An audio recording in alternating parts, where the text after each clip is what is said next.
We'll get started. Thanks everybody for calling or zooming in today, attending this training. My name is Pat Smith. I'm a senior research fellow at the Center for Sustainable Building Research at the University of Minnesota, and I will let my two co-presenters today introduce themselves. Liz. Hi, Liz Kitschke, also a research fellow at the Center for Sustainable Building Research. And Rolf Jacobson, also a research fellow. Together, we're three of the main team members on the CSBR's group that works on the B3 Guidelines and SB 2030 programs. I'll go ahead and make a note here that we're too used to doing this for those who've done this in person, so we are working on what this looks like for a webinar. We've had a larger attendee group today than we usually have, so we're going to do a little bit different in terms of not going around the table and seeing who's here. So we've had to keep the panelists on mute, but I'll get to that when we go through logistics in a moment. Today we'll go through just the logistics of the webinar, how to get education credits for this. We've got a couple of tools that we can use to get those out. I'll start with some B3 guideline revisions, timelines for when the various versions of the program are in play. Broadly, what our approach in general for the revisions are, and then going through each of the guidelines in some detail. Then for questions, we're going to pause at the end of each guideline to see if there are questions. Questions we'll have to do in the chat function, and that can be to the group or that can be to the panelists specifically. If you hover over your small, typically green and red panel at the edge of your screen, you should see a Q&A box there that you can use to note questions as they come up. So we're going to pause and loop back to those both at the end of each guideline, but again at the end of the overall presentation for just broad questions overall, or what to expect on Thursday, or if there's any specific things that folks are interested to hear for part 2 of this session if you're coming to go into the second session on Thursday. We will record this training. There's a recorded note live right now, so we'll post this on our training page. If you need AIA credit for this presentation, please send your AIA number in the chat to us so that we can note it on our training list. We're able to capture who attended and how long they attended for, so we'll cross-reference that with the AIA numbers and then send those along, and let us know if you need an actual physical certificate also. I noted that we're going to be keeping the non-presenters on mute and to note questions for the chat as they come up. One thing not listed here that we'll still need to address: we will be sending out a survey after the second session for this first session and the second session, for if you attended one or the other or both, as part of the AIA credit review process. So you'll see that coming in. Please respond. It's very helpful for us to know how we're doing with our training offerings. The training website is live. I know that we'll be posting this to that. We've had previous training sessions over the past, I want to say, couple of years. Liz, is that how far we look back? Yeah, about 2 years right now. So prior sessions that we've had, slide decks are posted there. We've got some recordings, and as we've been able to capture those, we'll be posting those. And if you're looking for today's slides, are they up currently? They are not yet, but they will be very soon after this is over. Okay, great. Thanks, Liz. The learnings, as part of the AIA crediting process, they've asked us to compile some learning objectives. Here they are. Portion of it is to understand the importance of the metering and documentation requirements for the different energy uses in the building. what the different requirements under the energy procurement under SB 2030 and the B3 program are. We're going to be focusing mostly on the B3 side today. I know those are often thought about as the same program, but there's some kind of subtle distinctions about the SB 2030 program and the B3 program and how they relate. Talking about the equipment efficiency requirements, including Energy Star and the Federal Energy Management Program and where those come into play. And then to talk a little bit about what we're doing, what we're asking for in terms of refrigerants, and particularly what the SNAP listings refer to for refrigerant selections, including what we're asking for leak detection, refrigerant leak detection and reduction. And then going through our EV ready requirements. The B3 process overall has been envisioned as a couple of loops. One is a feedback loop from what we're learning from projects that are designed and constructed, and then really trying to engage with the design and construction teams for those projects and find out what sustainable strategies we can implement for subsequent projects, going all the way back to what would you have liked to know at the planning phases in order to end up with a more sustainable building at the end of the day. We're also thinking about this as a information gathering mechanism that can exist at the project phase. We know that project teams that have gone through B3 multiple times have had a smoother pathway through. We're trying to lower barriers to engagement with the program, but we understand that there's a little bit of a learning curve getting in there. So at the project scale, that gets gone through, at the firm scale that gets gone through, and then as we've got these, I think, very robust communities of practitioners that understand what this program, this kind of program, look like at that larger scale, at the kind of community practitioner scale. We're looking to, as much as possible, there's limitations to how we can, to the extent that we can implement this, to look away from relative and prescriptive approaches and look more to absolute performance approaches. We understand that's not always achievable depending on what guideline or what area of sustainable effort you're engaging with. It may be more practical to put a low VOC requirement in rather than have continual testing of a project during occupancy to get a low VOC, to ensure that you're having a low VOC environment, for example. But to the extent we can, we're looking to move up to this upper right of that graph. We're also, because we've got the opportunity of working with a community that's essentially just Minnesota, or just project teams that are working in Minnesota, to find out what their practice looks like and try to align the B3 Guidelines program with their practice. Instead of making compromises between those two, really trying to find a way that we can work alongside rather than throwing up roadblocks and having them do things in an entirely different way. And that's these things I like to show together because I think they're related. To the extent that we can set performance goals that permits project teams more flexibility in terms of how they would be looking to achieve those goals. We've gone now since 2004 with some version of the B3 Guidelines program. Over the past several years, we've done a substantive rewrite of the program with the intent of bringing these guidelines up to date with the latest national and green rating system standards. Prior to this, then there were some portions of the program that were somewhat out of date, somewhat relating to kind of prior thinking or prior versions of difference guidance or included standards.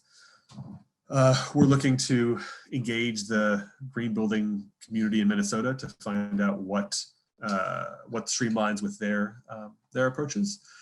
We've also taken a look to reduce the administrative burdens for project teams. The biggest iteration of this was moving from the 2.2 to 3.0 versions, where we reduced the number of phase submissions, and we're constantly looking at trying to reduce the number of data points that we can collect and guidelines that we can request to get the most impact for the least amount of administrative effort.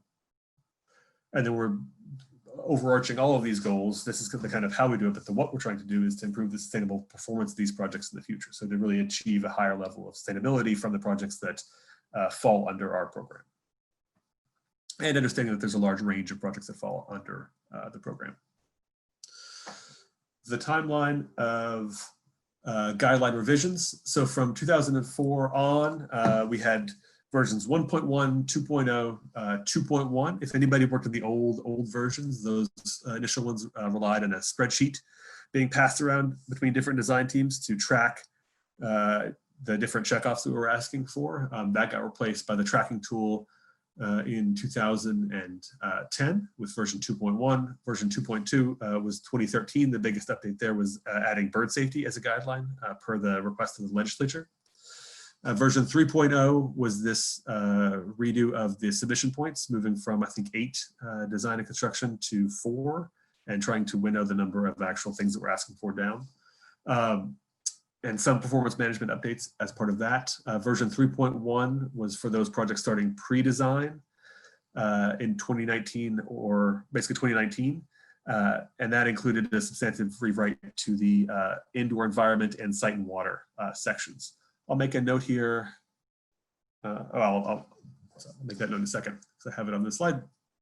Version 3.2, which is what we're discussing today, is those projects starting pre-design this year, 2020. And those include updates to the energy and atmosphere section. Other updates were just some minor corrections of trivial elements.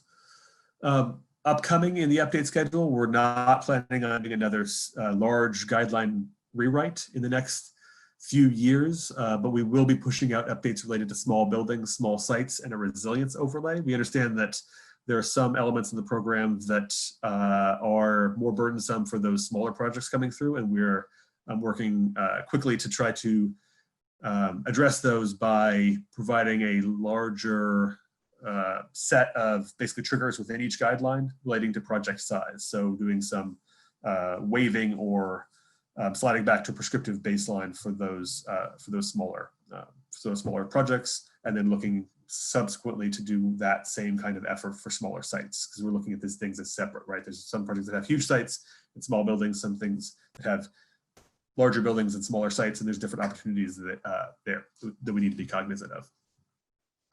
The versioning of the guidelines is a little bit more complex than I think we would like, but there's some rationale in terms of the development of the program and the way that projects get requested and funded. We've moved from using a schematic design start date to a pre-design start date for the B3 guidelines version.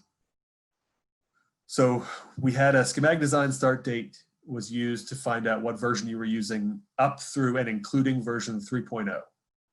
Version 3.1, we shifted to using a pre-design start date to accommodate the budgeting for B3 guidelines if that was impactful for project teams. The SB 2030 standard still uses the schematic design start date to determine which version to use, either 70% better, 80% better, in 2025, that'll be 90% better. There is a small number of projects that had a pre-design submitted that will be using an older set of rules for the SB 2030 80% better requirements, but we'll get into that in more detail on Thursday. And that was a request from the Department of Administration to make sure that they were still able to use their previous understanding of the program requirements relating to renovations. So there's a small number of projects that are in this sliver of a transition between programs that we can discuss more then. So just to recap, pre-design start date determines what guidelines of B3 are using, and the SB 2030 is ratcheted on the schematic design start date. And one reason why we did that is that the SB 2030 thresholds are known, and they're known ahead of time, so that can be planned for if you know what time you're going to be really ramping up the design. B3 guidelines, SB 2030 programs fit into different slots in the progression of a project. So we have at pre-design, B3 guidelines should be referenced in terms of what are the asks going to be in terms of sustainability for a project. The SB 2030 standard can be set for when that project is going to go into design and then into operation. As design progresses, those are maintained through construction. There's some B3 guidelines relating to material waste, making sure that you are buying out the project with the same level of performance of materials that you have selected at previous phases. And then operation, we have a larger suite of instruments that can come forward, including B3 guidelines and operations, which is a small number of things we pick up relating to sustainability. The SB 2030 energy standard is that which keeps your energy budget and keeps it referenced to what you're actually doing in the building. B3 benchmarking has got about 8,000 public buildings in Minnesota and can track and provide some really robust data analytics in terms of energy and water consumption, and also ties into that SB 2030 energy target, so we can use that data tracking instruments to pump back into the program to make sure that that energy target is still being met. Energy efficient operations is a way to look at low burden, high impact things that can be done with certain building systems and certain building operations parameters to enable projects to quickly enable operations groups to quickly check these high impact items like mixed air temperature or like building system scheduling. And then post occupancy evaluation is a tool that's used to evaluate the occupant perception of the comfort of the buildings as they are built. And so this is a good touch point for us to make sure that not only are the buildings perhaps performing well, but they're actually achieving a high level of comfort for those occupants, because that's a big part of what these buildings are going after. The two pieces, the two of the top of these programs are managed by two tools. One is the B3 Guidelines tracking tool, which is a phase-by-phase checklist of items that we're asking for to ensure compliance with the program, and that gets signed off by the state agencies that receive these agency reports, and that gets checked over by us, and that gets checked over by the SB 2030 review team.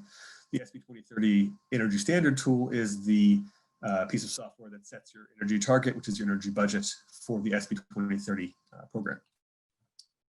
A little bit more detail into that, but we're going to go more in depth in this on Thursday. This is the mechanism by which you set your energy target for the SB 2030 program. What this does is creates a building that, based on your input parameters, square footage, what are you doing in the building, how much air is that using, what the schedule of those uses are in these like large programmatic blocks. That then creates a average 2003 baseline building, which then we take a significant reduction from. Right now we're taking 80% reduction from that 2003 baseline to set your energy target. And so this is the tool set that does that, but it does that with the availability of flexibility in terms of operations parameters and the flexibility in terms of scheduling and all those other characteristics that really impact the energy use of a building. And so if you have a warehouse, you're not holding that to the same standard as a lab building. And even that lab building, if it's a research lab, is going to look different than an educational lab. Okay, so that's the overall broad program scope. Here we are. The Energy and Atmosphere Guidelines specifically are the B3 guidelines section related to both energy efficiency, right? We're asking for SB 2030 to be met within the B3 guidelines, but also looking at reductions in greenhouse gas emissions from refrigerant selection and other energy related issues that need to be picked up. The first two, I'm going to go through briefly just because we're going to be talking about them in more detail and the updates related to them on Thursday. But under the B3 Guidelines program, we are referencing the SB 2030 energy standard. We require projects under the B3 Guidelines program to meet SB 2030. They're separately legislated, so there's some small rule differences in terms of how they're pursued, and some of the ways that we've had to do evaluations within the program behind them. But broadly, under E1A and E1B in the B3 guidelines, we're asking this SB 2030 target to be met. And that SB 2030 target, again, is that reduction from that 2003 baseline. And we're looking at increased reductions from that baseline depending on what year your project is starting schematic design. And so right now we're looking at an 80% reduction for projects between 2020 and 2024 from that 2003 baseline building.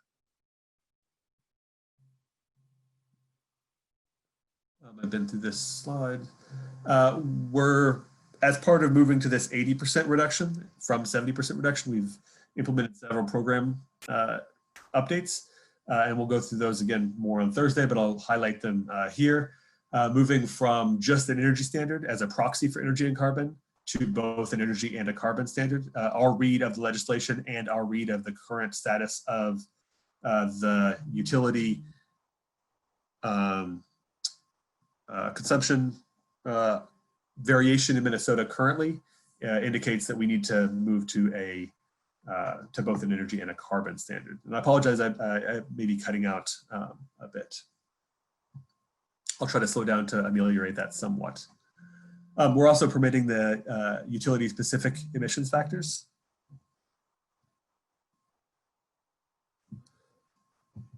Doing renewables based on a hierarchy, asking for those resources that are available on site first before moving to options off-site and then options in the renewable energy credit market.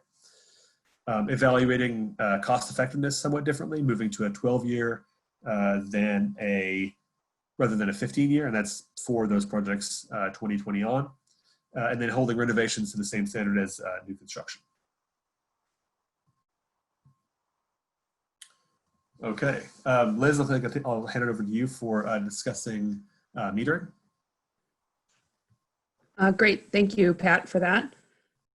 So this is a new guideline. It's an expansion of E.5 B, which is the whole building energy metering.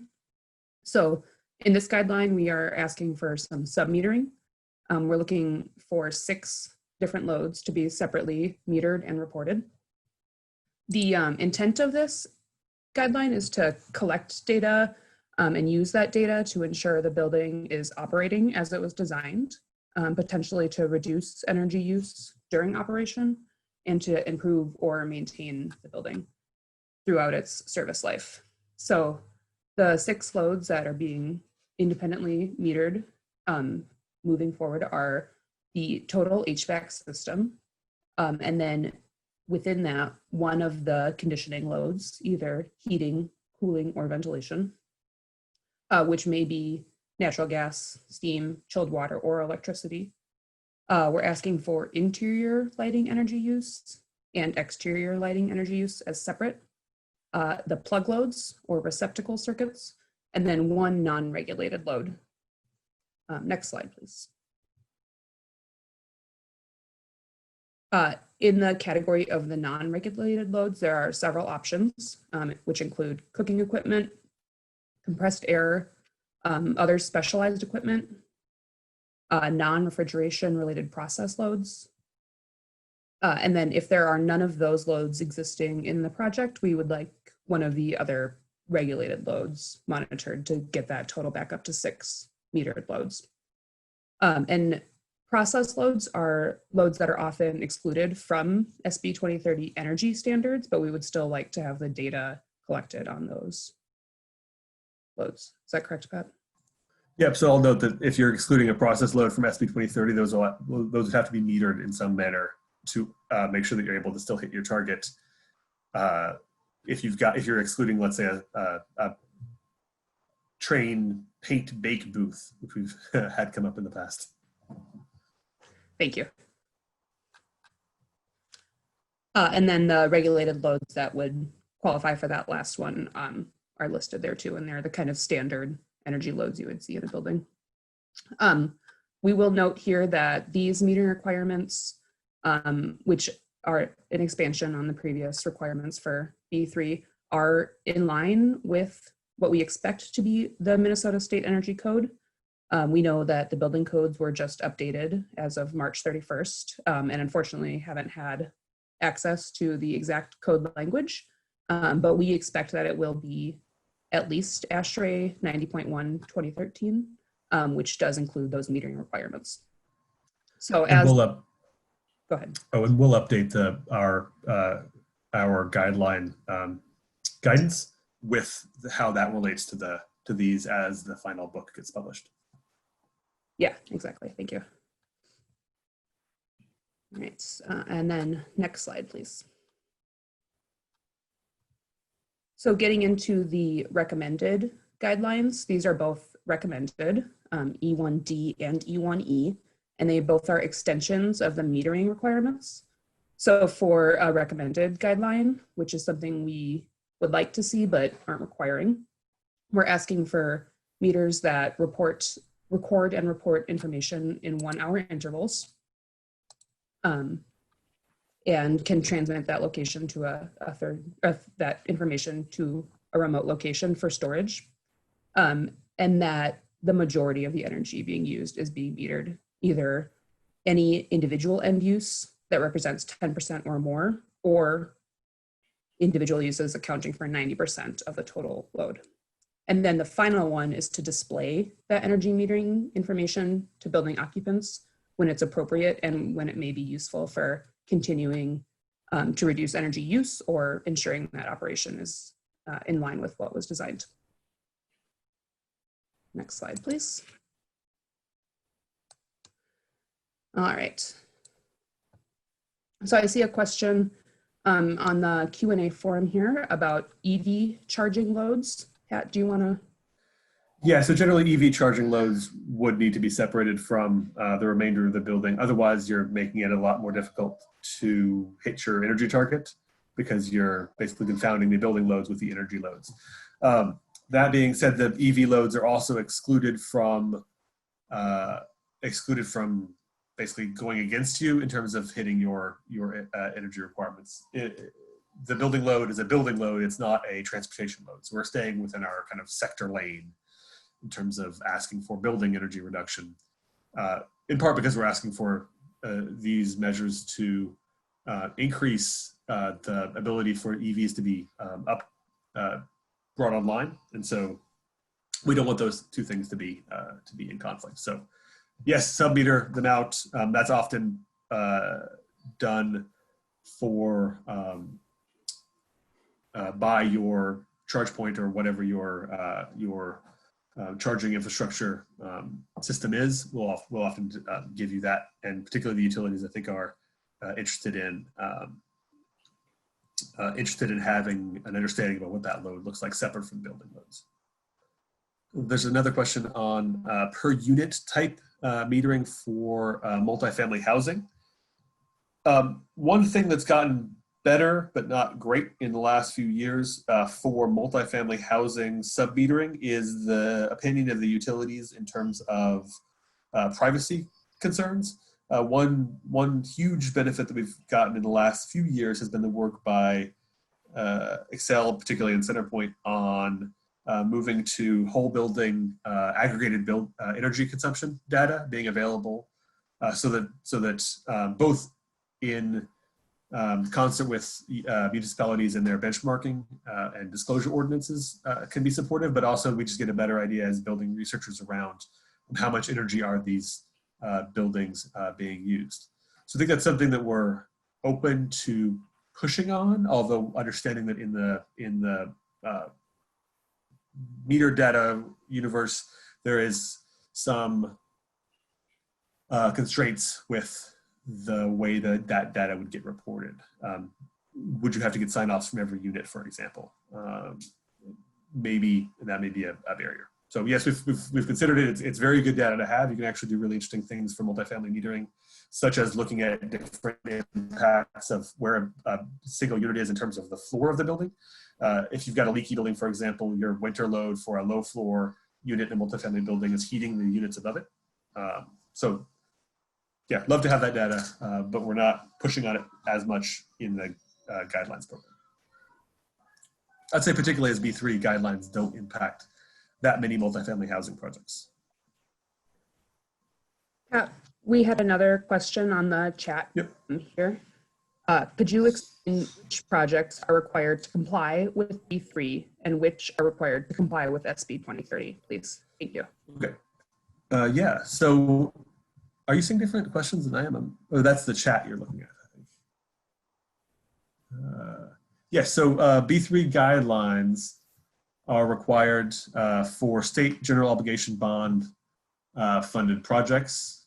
And then additionally, other groups that may require the use of our program. But the primary group that we see are those general obligation bond funded projects.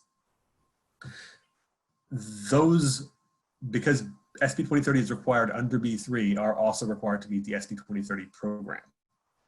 SB 2030 specifically is also being asked as part of the St. Paul Sustainable Building Policy and has been looked at as a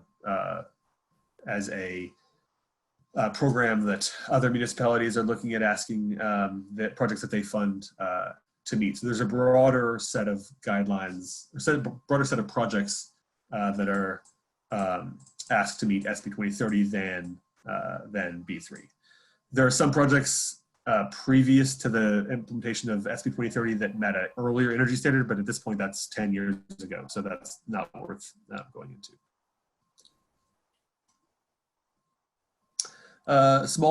Peter's asking the small building version of this. This is one of those items that we'll be looking at what the small building looks like for metering. Understanding that there is a small building in terms of the actual mechanical equipment is going to be more limited, but there's also less, the small building is less expected to have dedicated operations people involved. So there's going to be limitations in terms of what we'll be asking those folks to report. So we will take a look at this as part of our small building go through in the next 6 months or so. The VRF system can provide a kilowatt hour. Sorry, this is another question. Some VRF systems can provide a kilowatt hour consumption use figure for each indoor unit or each housing unit. Generally, things that are within a low percentage range of accuracy are acceptable under our program. We're more interested in the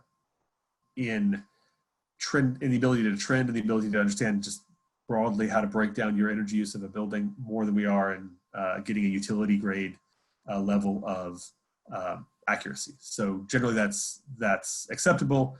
I don't think the VRF systems have a wide variation because they're not a three-phase motor. So I don't think they have a wide variation in kilowatt hour to the whatever that AC power problem is, where you have the kilowatt hours vary from the actual power load.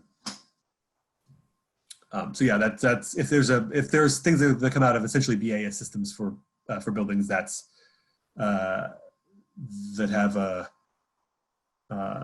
have fair to good accuracy, would be willing to accept that.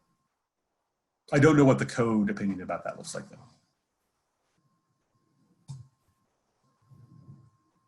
I think that's all the questions that we had under E1. So we'll move on to E2. Rolf? Okay, yep. E2, guideline E2, it's all about renewable energy. As Pat mentioned, there's sometimes a split between SB 20, SB 2030, and B3. And this is one of those kind of odd splits where we've got different legislation that's governing the guideline here versus the legislation that's governing SB 2030. In this case, you can see the statute references down below. What they're asking for is to meet 2% of the building's total energy consumption with basically on-site renewable energy. And sometimes that's going to overlap a bit uncomfortably with the SB 2030 requirements, which also roll renewable energy in. But we'll be talking more about that kind of overlap on Thursday. So could you go to the next slide, Pat? Okay. So right now, the legislation for this guideline is looking at just 4 types of renewable energy, and they're all on-site. SB 2030 is going to allow off-site options. E2A is just looking at on-site, and that's PV panels, wind turbines, solar thermal for air, and solar thermal for water. The one you'll notice is missing here is geothermal, and that is just coming straight out of the statute language. So geothermal was not included in that. It can't be included in this guideline either. And what the guideline, or what the statute language is asking for is basically comparison of two scenarios. Basically kind of an economic analysis, and including some things such as the social cost of carbon.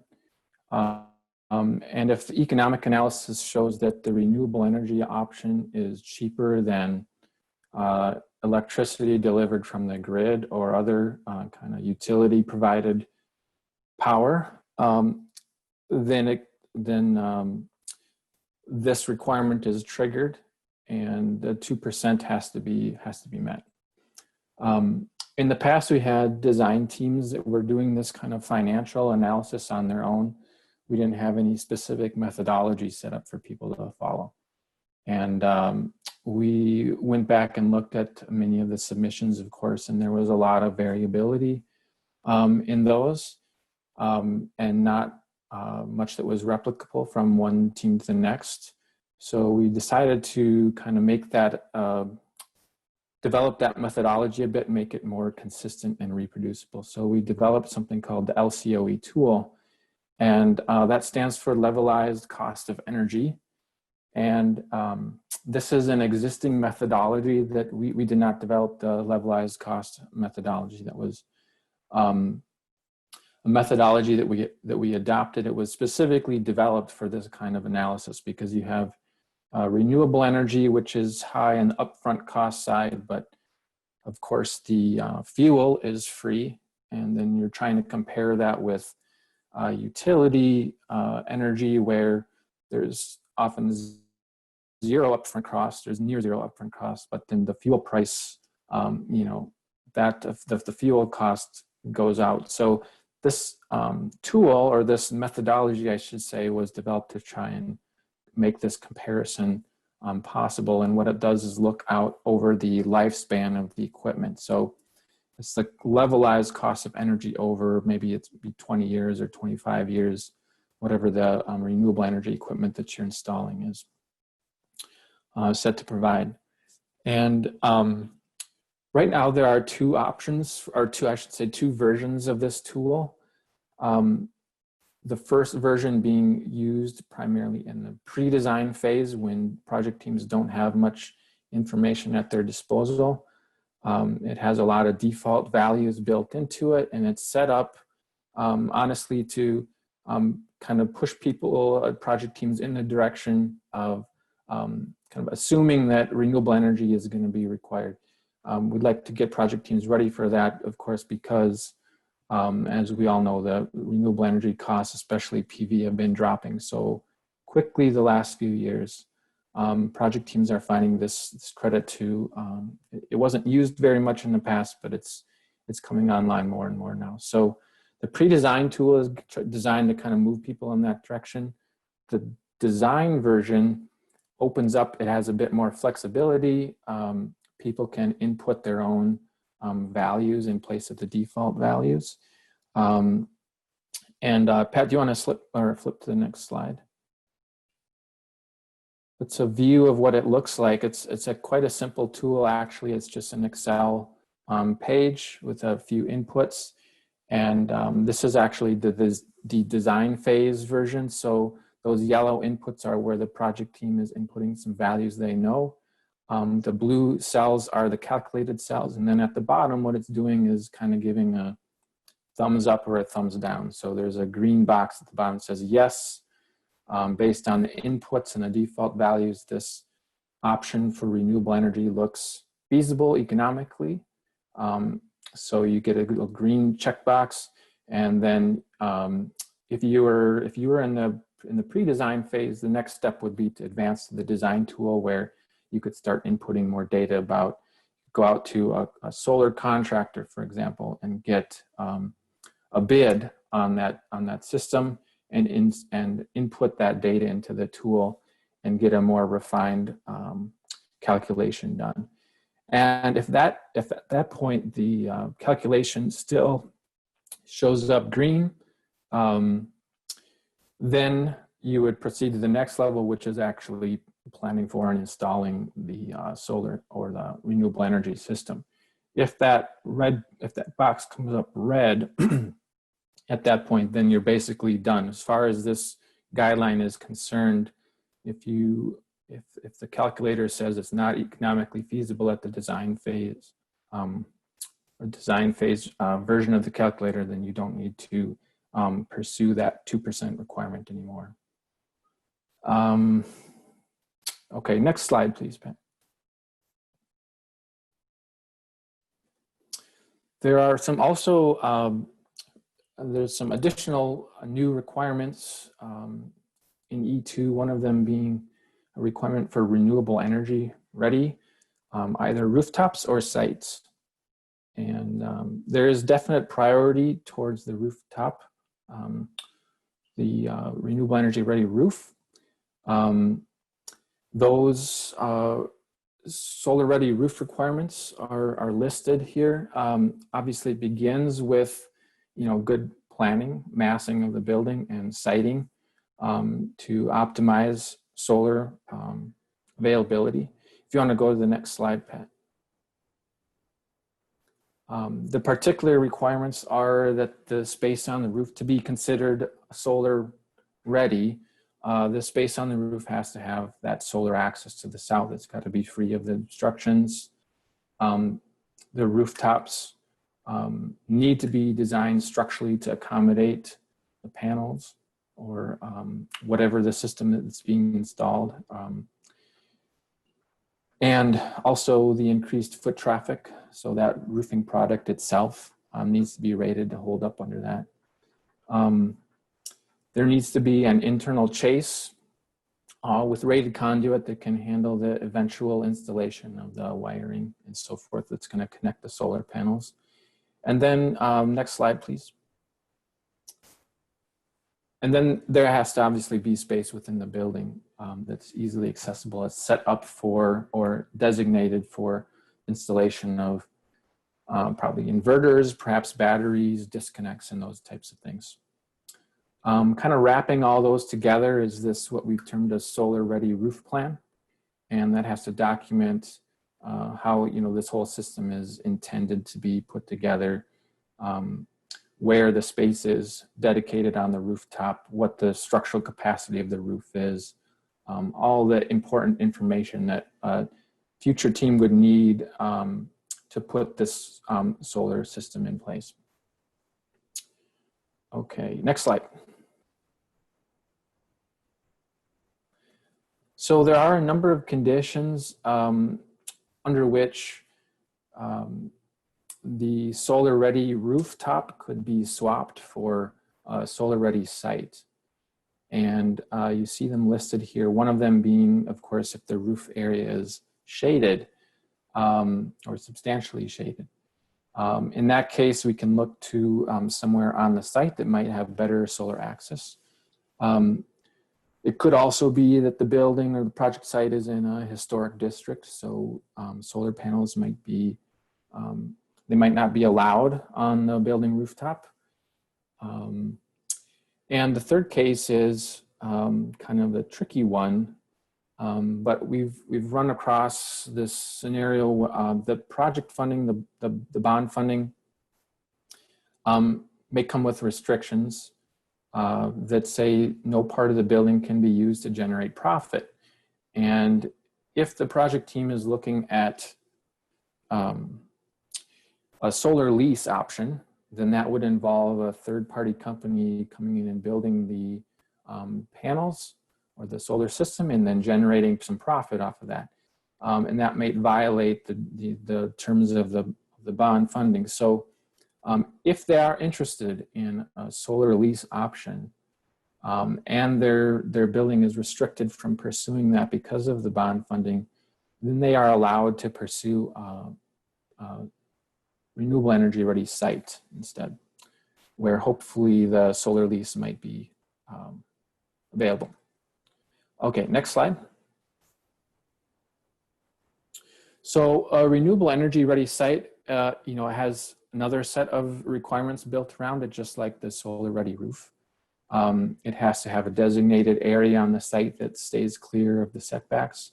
Also planned building expansions or parking lot expansions. It has to have unrestricted solar access to the south. And in this case, if we're talking about a site, maybe a wind turbine might be an option in some cases. So that would be prevailing wind directions. It also has to have buried conduit and a space within the building. Okay, next slide. Also a renewable ready site plan. Again, kind of documenting the location of all of these components of the system, such as the buried conduit location. And then we have to have verification that the zoning regulations, the local zoning regulations are going to permit, of course, the use of renewable energy systems on the site.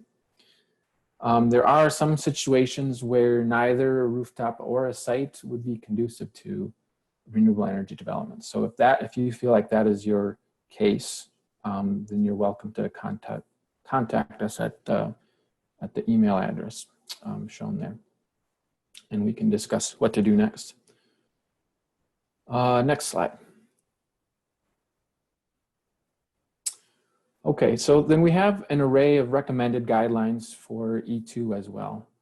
And these three here shown on this slide are kind of arranged in order of increasing renewable energy generation. You don't, it's kind of a pick as far as you want to go kind of deal. The first one being just bump up to the next SB 2030 target. So achieve the 2025 SB 2030 target, which is 90% carbon and energy savings compared to that 2003 building that Pat mentioned. And you can do that to meet this recommended guideline. You can do that using a variety of different renewable energy systems on-site or off-site. We're not particular in this case. Guideline E2D says it kind of bumps up to the next level where we're looking for net zero energy. And again, off-site energy is allowed. And finally, E2E is achieving net zero energy completely with on-site renewable energy. So that's the most difficult scenario to achieve, of course. Next slide. We've got one more recommended guideline, which is E2F. It's looking at resilient power infrastructure. And basically we're looking at, there's a lot of things you can do with resiliency.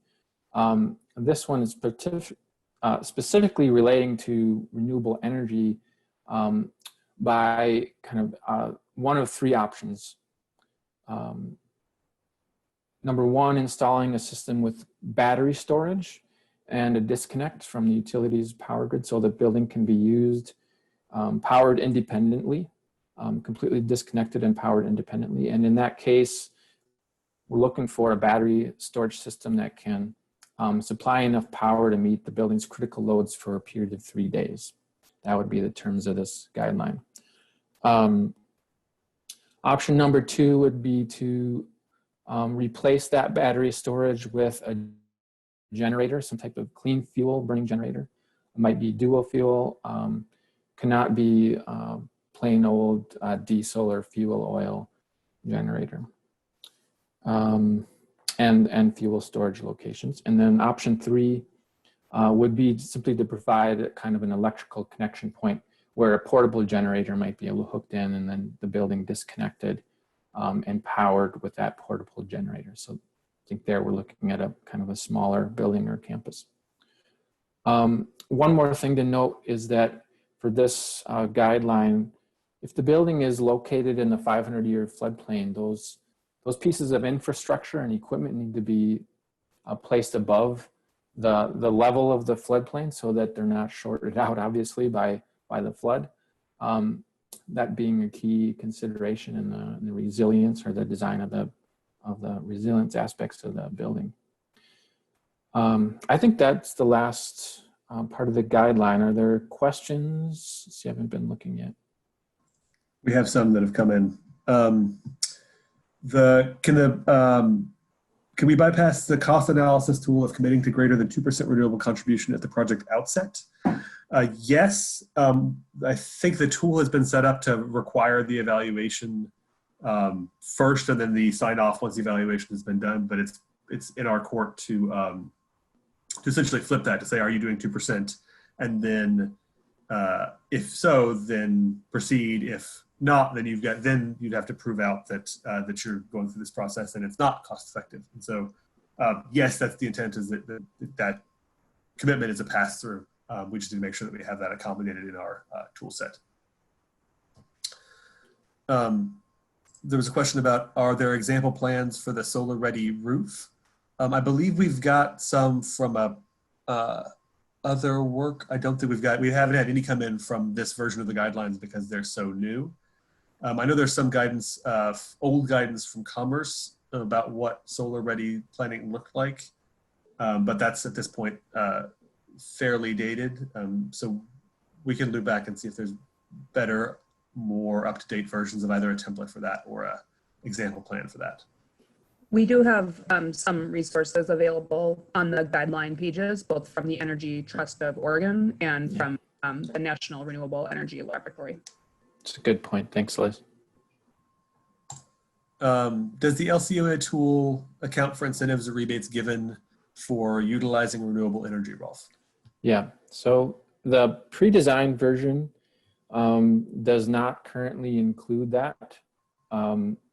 The default values that are provided for the cost of solar or wind are all coming from a source. Let's see, I'm unfortunately blanking on the name of this source. It's a national publication that's well known in the renewable energy field, but I'm blanking on it right now. And they provide cost for different scales of installation and obviously different types of renewable energy, but both with and without such things as the like the solar investment tax credit. And right now the default value is set up without those rebates or tax credits built into the values. As I said, you can always bypass the pre-design calculator if you want and go and get a real, put together a real budget and get a bid from a contractor. Then you can use the design phase calculator and you can roll in those incentives or rebates into that cost at that point that you enter into the tool. Do you have anything to add there, Pat? Okay. No. For solar readiness, if solar technology advances to such a degree that it becomes integrated with roofing materials and that the weight is no longer significantly greater than the non-solar roofing, is the owner compensated for the adjusted difference in upfront cost that was required during the time of submittal? There's no mechanism that would do that. I think there's also the timeline for, I think, that level of technological upgrade would be beyond the timeline that you would likely have installed a roof in the interim with a solar readiness package anyway. So it would be looking at this kind of long-term future timeline piece that would be, that we've not picked up as an element in our guideline development. Yeah. There was a question about the project starting SD in January 2020. Renovation projects will be held to the same production target as new construction projects. Yes, that's the case for those projects that had the renovation projects that had not begun their pre-design already. There's that is the section of projects that had started pre-design, the renovations that are going to be held to the earlier standard, but those moving forward that are starting at the pre-design right now will be held to the same standard as the new construction projects. But we'll get into more detail on that if you're attending Thursday's meeting.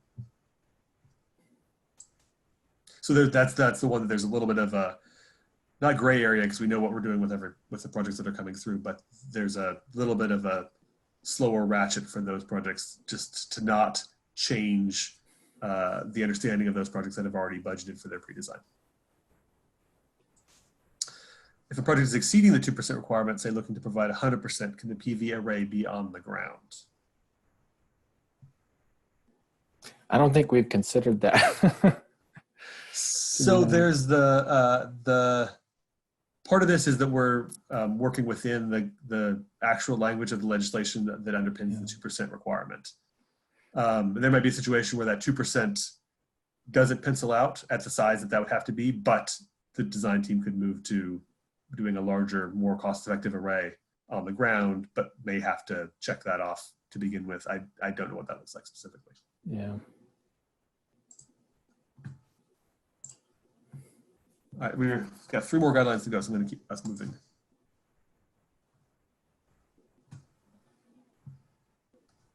Liz?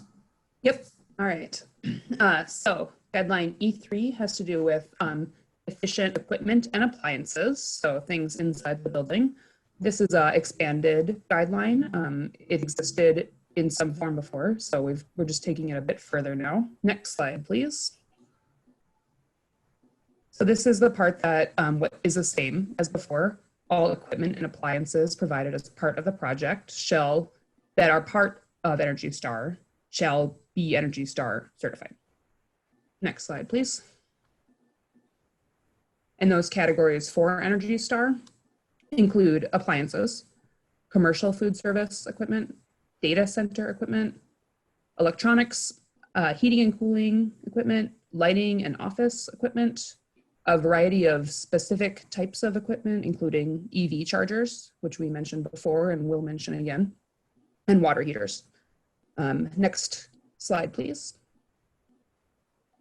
This is where we're getting into new territory. So for things that are not included in the Energy Star certification process, and for equipment relating to process loads, which again are energy loads related to what happens in the building, but aren't counted as part of the SB 2030 energy target. For equipment relating to that, we are looking for them to be either meeting and exceeding the Federal Energy Management Program levels, FEMP is the acronym. And if those equipment are not in FEMP either, we're looking for documentation that no other more efficient options exist and will pay back within the 12-year timeframe for the program. Next slide, please. The equipment that is listed within FEMP is shown here. Things like water-cooled ice machines, commercial boilers and chillers, exterior lighting, floodlights and sport facility lighting, fluorescent ballasts and lamps, and then LED commercial and industrial fixtures, including high and low bays, and distribution transformers. FEMP website is listed there as well. Next slide, please. This is an example of what the FEMP requirements look like. So this one is for commercial boilers. You can see there's a variety of types of system listed there with various efficiencies required, ranging in this case from 81% efficient to 95%. So we're looking for these systems to meet or exceed these federal efficiency levels. Next slide, please. And then finally, if the equipment or appliance is not in Energy Star or FEMP, we are looking for documentation that different specific pieces of equipment have been compared and their energy efficiency paybacks analyzed. I'll just note here, I know we'll go into more detail on this on Thursday. I know I've said that a lot. The 12-year payback is our proxy for a utility SIP-style program evaluation for what measures are considered cost-effective for public funds. So that 12-year window is used as a proxy for a more in-depth analysis of where should we set the bounds for efficiency measures. And so we're just implementing that here in addition to how it's implemented in the SB 2030 program. Thank you, Pat. And next slide, please. And then to get into the recommended measures for this guideline, the first one here is when specifying Energy Star certified things to specify those that are in the top quartile for that category. So we're looking for the best of the best in the energy efficient appliances and equipment in these categories here. Next category, please, or next slide, please. And this is another recommended guideline here, and a new and complicated one, which is why it's recommended only. So we're looking at in-building transportation, specifically elevators, escalators, and moving walkways. So we're asking for some analysis of the demand and usage patterns, estimated energy use, and then comparison of available systems and selecting for energy efficiency when appropriate. And I'll leave it at that in the interest of time. Yep, and I'll note that this should be a 12-year. That was a typo. Oh, yes, thank you. One question that came up, the only one I've seen so far, the slides for today's presentation are on the B3 training page. And we can certainly send them out as a PDF as well. Yep, I'll send them out with the surveys when I send them out. Sounds good. Any more questions on E3? Okay. E4, atmospheric protection. This is intended to basically do a better job of selecting and retaining refrigerants that are used in projects. And this is, the refrigerants can be fairly benign chemicals. They can be fairly nasty ones. I mean, we went all the way from reducing ozone depletion from the Montreal Protocol to now kind of doing another round of let's do the same level of care, but for those greenhouse gas impacting refrigerants. One just note on what the variation looks like in terms of refrigerant impact. I pulled up just a domestic refrigerant, so refrigerator scale refrigerants that are used and how various their global warming potential can be. If you leak a certain amount of this to the atmosphere, what is the impact of that, going all the way for CFC 12 from about 11,000 to isobutane or propane. I've got a fridge that runs, I believe it's isobutane, that's in these very low impact categories. There's use case reasons why you would go between these, but within those use cases, it's really important to select those lower impact equipment. In addition to, once those low impact refrigerants are selected, to do a good job of making sure that they're not leaking out of your building. Some projects will have more or less impact by this, depending on if there are large refrigeration loads that are being undertaken. Like a grocery store, for example, is going to need to do a bit more detailed work with this because they're going to have larger charge equipment, and other ones are smaller pieces of equipment that might be unitized or have less of an impact for this. This was a recommended guideline before. We didn't see a lot of uptake in this process, but what we had previously was also very kind of generic and just say a suggestion to select lower impact refrigerants. In the time since that earlier version was written to now, we've had a lot of movement in kind of both directions on the federal level about better refrigerant selection programs. The big one that we're piggybacking on here is SNAP, the Significant New Alternatives Program. And this allows us to categorize different refrigerants as acceptable or unacceptable. So the B3 guidelines requirement here is to select only those refrigerants that are categorized under SNAP as acceptable at the date of selection. And so this is a large list. SNAP is essentially a large list of refrigerants that are available for different use cases, that if there is a refrigerant in that use case that has a higher overall impact to global warming and human health in this other analysis method, that those are then looked at as not acceptable if there's a better alternative available. So is there a better alternative available is really what this is going after. There's a little bit of a change at the federal level that's moving right now in terms of what is being asked for projects from the feds. California and then us under the B3 program are asking for the something close to what the EPA was going to be implementing to be done for projects. We've adjusted the thresholds of monitoring a bit, but generally we're asking for things that are in line with the 2016, 2017 rules that were coming out from the SNAP program, and just holding on to those to make sure that projects are selecting those refrigerants that have better alternatives, that are the better alternatives in the use case. And so looking up a SNAP refrigerant is pretty easy. You just go to the SNAP website and look up the different use case. We're not looking for this under the blowing agents, although it's still useful to reference if you're doing any, this is generally for manufacturers that use blowing agents, but still an item for the residential installers. This is what that looks like. And you've got, this is just an excerpt from these chillers, what the different substitute are and whether they are acceptable, and then when were they listed in the SNAP program. And so here's some that are all listed as acceptable for this use, and then some here that are unacceptable. Here you see that unacceptable HFC-227EA is unacceptable as of January 2024. These are future dates of unacceptability.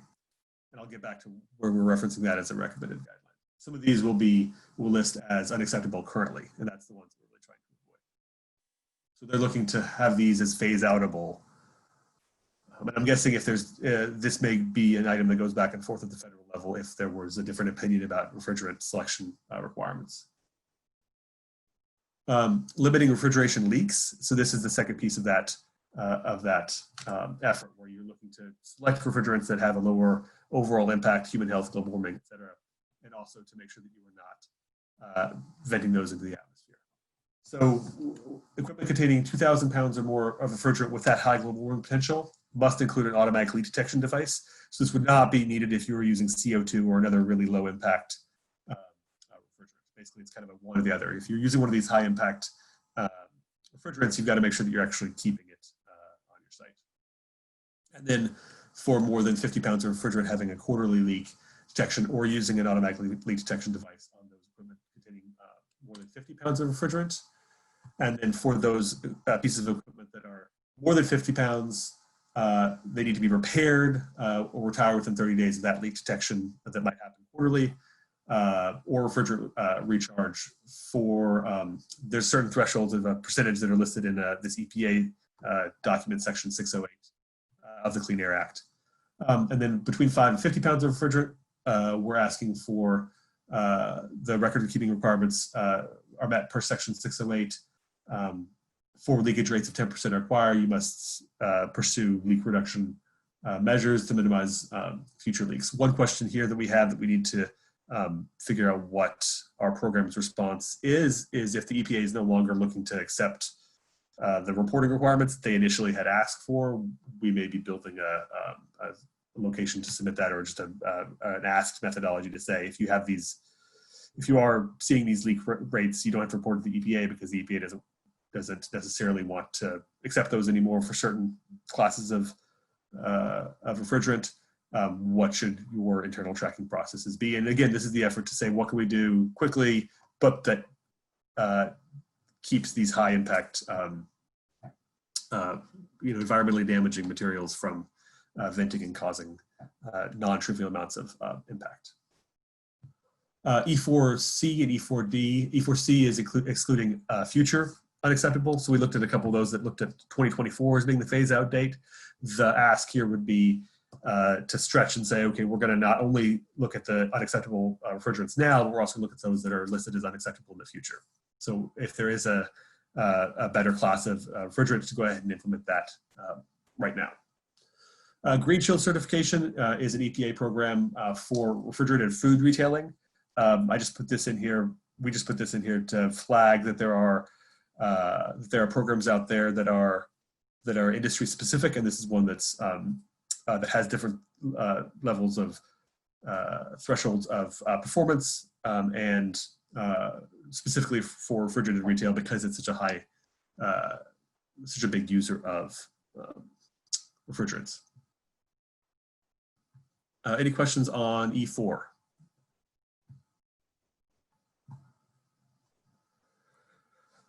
Going once, going twice. Okay, E5, EV ready. All right, and this is our last guideline for today, so we are almost there, guys. This guideline is new to the program. It is intending to enable and encourage a transition to lower carbon transportation system. Next slide, please. So this guideline applies only to projects that include new or renovated parking areas as part of their project. And it is to provide electric vehicle supply equipment infrastructure only to permit future EV charging stations to be installed. So we're asking that while the parking lot is being constructed, that things like conduit are being laid, because it's much cheaper and easier to do it at the outset than it is to retrofit it.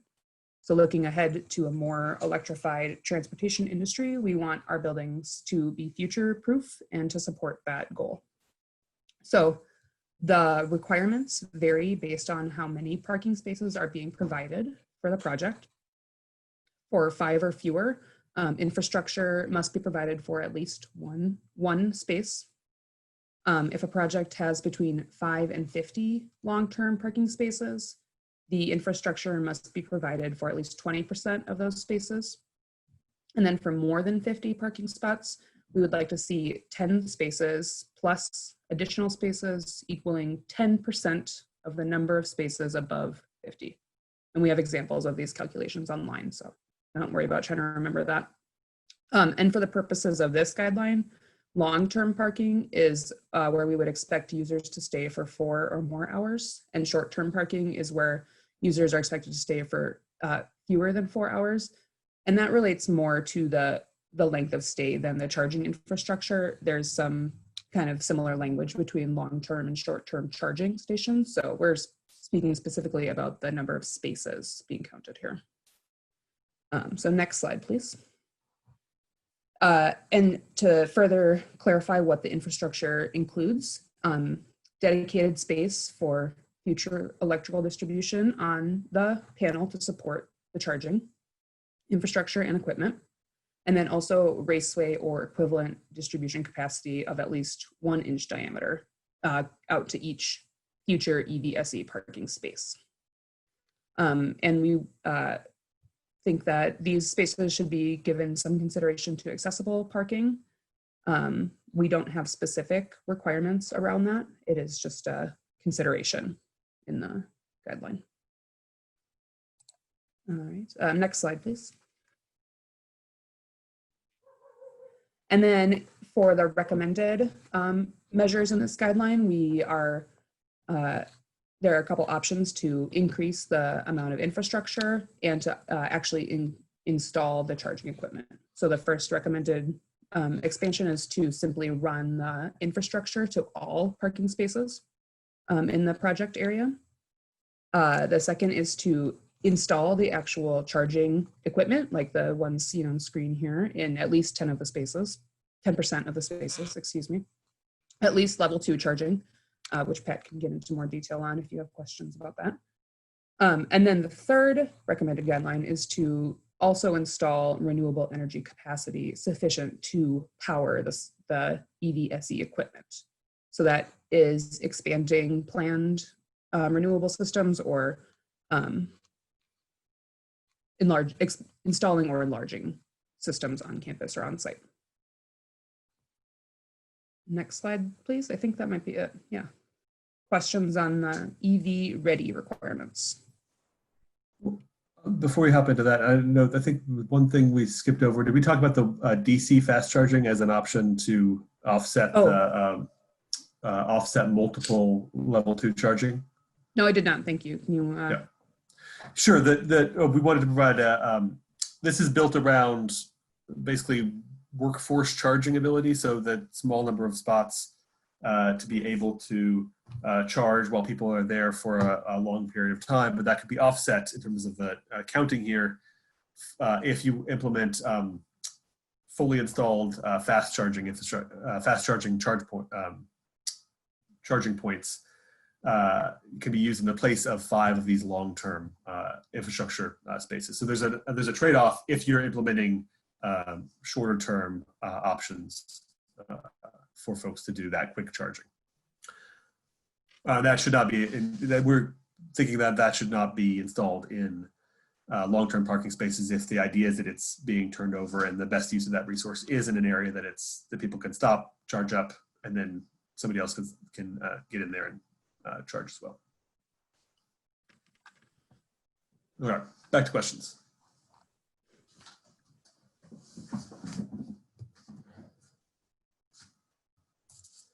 Any questions on EV charging infrastructure?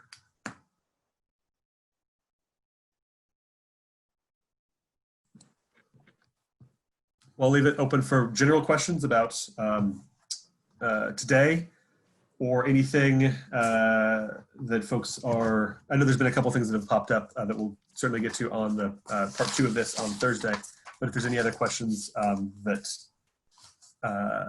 folks have around specifically moving from the broad energy and atmosphere guidelines to specifically SB 2030 and the program updates there, you can let us know or you can let me know offline.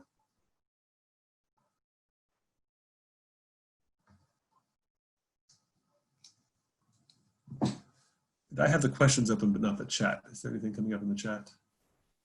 I haven't seen anything in the chat, Pat. No, Okay. I haven't either. Thanks. Okay. Well, hearing no additional questions, Rolf and Liz, do you have any final comments before we pop off? Just say that all of these guidelines and associated resources are all on our guidelines page. This training and others are available on the trainings page, including one for the SB 2030 as designed tool that Pat showed some screenshots of in the beginning. A new training video is available for using that tool as well. Thanks, Liz.